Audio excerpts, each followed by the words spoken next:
« 30 juin 1934, solstice d'été.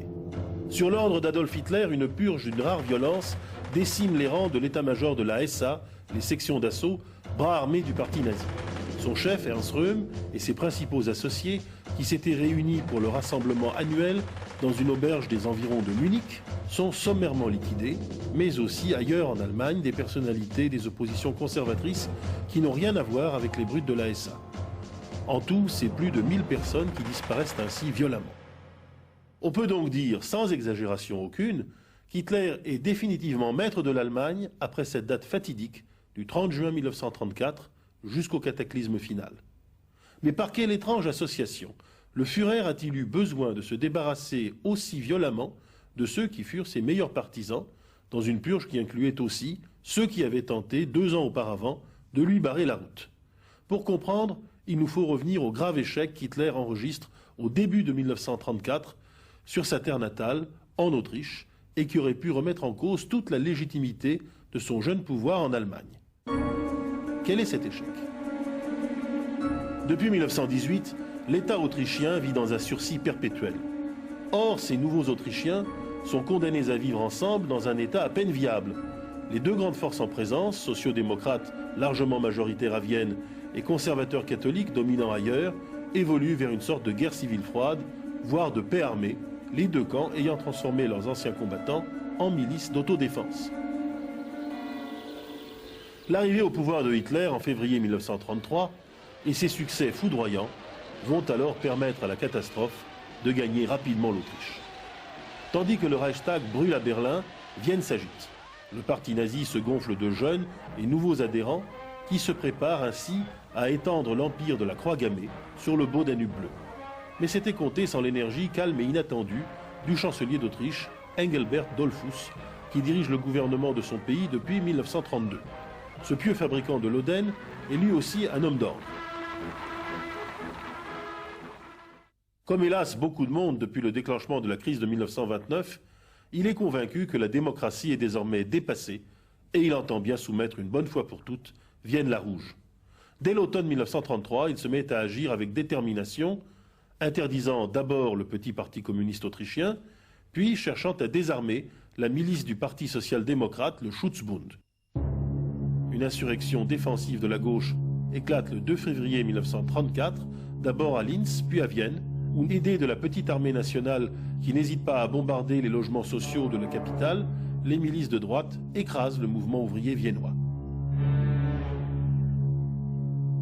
Mais dans la foulée de cette répression énergique, Dollfuss provoque la surprise en retournant, pour finir, la nouvelle puissance de son État clérico-fasciste contre le petit parti nazi autrichien, contraignant ses dirigeants à fuir à Munich.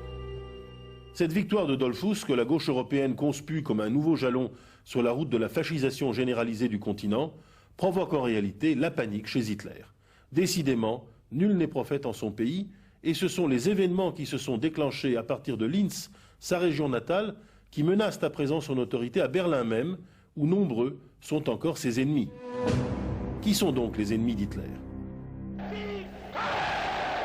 Hitler a certes disposé brutalement et efficacement de ses ennemis principaux, les partis de gauche et la bourgeoisie libérale moderne. Mais à présent, le Führer est menacé d'encerclement par les deux ailes opposées de son pouvoir. D'un côté, les conservateurs modérés, qui se sont ralliés, et de l'autre, toute l'aile socialisante du parti nazi. À droite, beaucoup considèrent que l'ampleur de la victoire sur la gauche rend superflue la présence prolongée et tentaculaire du parti nazi, sa transformation en régime, alors que la reprise spectaculaire de l'économie apaise le danger révolutionnaire. Beaucoup souhaiteraient une substitution d'Hitler par un Dollfuss allemand, capable de tenir tête aux rouges, mais aussi d'opérer le renvoi des chemises brunes dans leur foyer. Cet homme introuvable a déjà un nom, c'est l'ancien chancelier Franz von Papen, cet aristocrate catholique bavarois sans envergure qui a ouvert les portes parlementaires du pouvoir à Hitler en février 1933. Mais derrière lui se retrouvent des hommes bien plus coriaces. Tout d'abord, le docteur Erich Klausner, le président des associations catholiques allemandes, successeur légitime du Parti démocrate chrétien de Zentrum. Ce dernier se prépare à une opposition larvée et a déjà beaucoup trop laissé dire qu'il regrettait son soutien résigné de 1933 à l'intronisation de Hitler. Et derrière Papen et Klausner, il y a toujours la discrète mais formidable figure du général von Schleicher, ancien chef de la Reichswehr noire, l'aile politique de l'armée, qui dispose encore de nombreuses amitiés dans l'état-major, mais aussi à gauche, et de façon tout à fait surprenante, chez les SA eux-mêmes. Car Schleicher a été aussi le contact politique des corps francs anticommunistes dans les années 20. Et ce sont ces amitiés qui lui ont valu de détacher de Hitler en 1932 le chef de la gauche du parti nazi, le pharmacien Gregor Strasser. En effet, la menace pour Hitler vient également du cœur même du parti nazi, de son aile gauche influencée naguère par Gregor Strasser, et également des chemises brunes qui s'agitent dans les brasseries pour demander, après leur victoire sur le communisme, une deuxième révolution allemande et socialiste. Certes, Röhm, le chef des SA, est resté fidèle en 1932 à Hitler.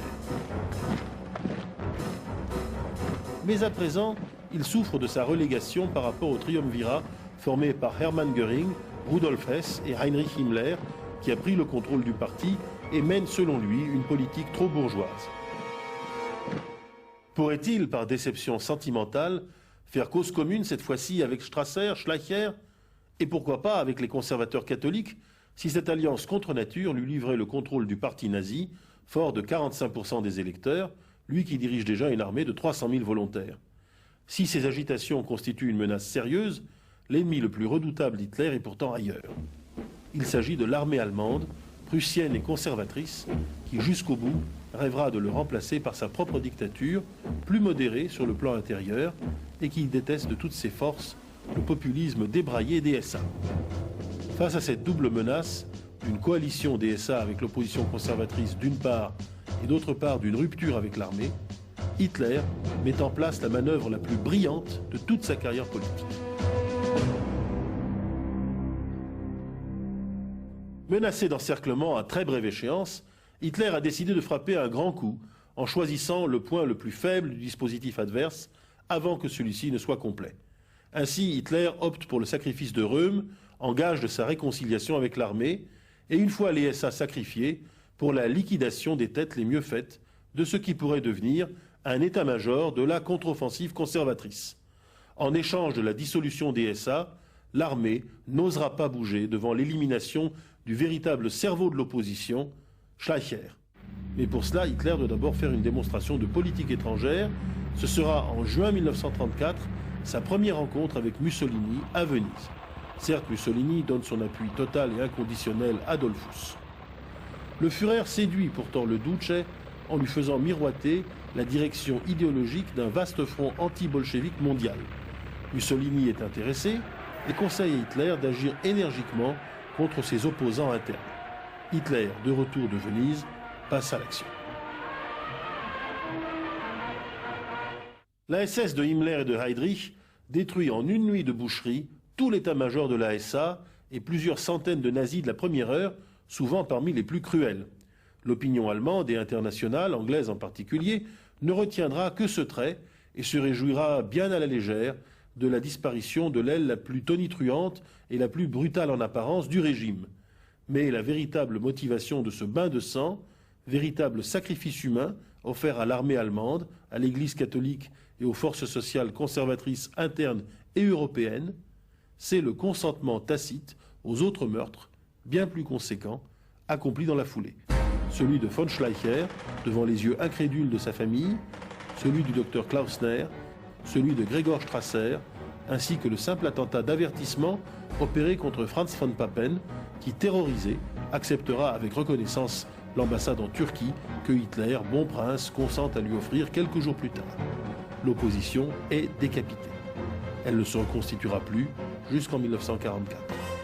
Forts de cette victoire stratégique, les nazis autrichiens vont alors trop loin et tentent à leur tour de s'emparer du pouvoir à Vienne en assassinant Dollfuss début juillet. C'est un attentat pour rien. Mal préparé, le coup d'État échoue devant la détermination du ministre de l'Intérieur clérico-fasciste Kurt von Schuschnigg et le soutien immédiat de Mussolini qui mobilise l'armée italienne sur la frontière du Brenner. Hitler recule alors rapidement et donne à croire qu'il a été dépassé à Vienne par le zèle des militants locaux. Il aura sa revanche moins de 4 ans plus tard. Car telle est la terrible réalité de cette crise de 1934. Durant les 6 premiers mois de l'année, une fenêtre de vulnérabilité s'ouvrait pour le régime nazi naissant. La conjonction de plusieurs types d'opposition, combinée à une forte pression internationale hostile allant de Staline à Mussolini, pouvait faire trébucher Hitler. Au lendemain de la nuit des longs couteaux, la SA, braillarde et trop visible, est remplacée par une organisation autrement plus redoutable, disciplinée et hiérarchisée, l'ASS, qui se transmuera effectivement en seconde armée à partir de 1936. Si Mussolini s'éloigne un temps, la crise d'Éthiopie et la guerre d'Espagne le feront rapidement revenir, et les élites britanniques, rassurées par la discipline apparente de la Nouvelle-Allemagne, lui proposeront bientôt l'appeasement. Plus grave que tout, Staline au Kremlin exprimera à voix basse son admiration devant l'efficacité de la purge et en tirera l'idée de se débarrasser à son tour de ses oppositions de droite et de gauche avec l'assentiment de Hitler. La nuit des longs couteaux, au solstice de 1934, annonce en réalité le long et brûlant été de l'Apocalypse.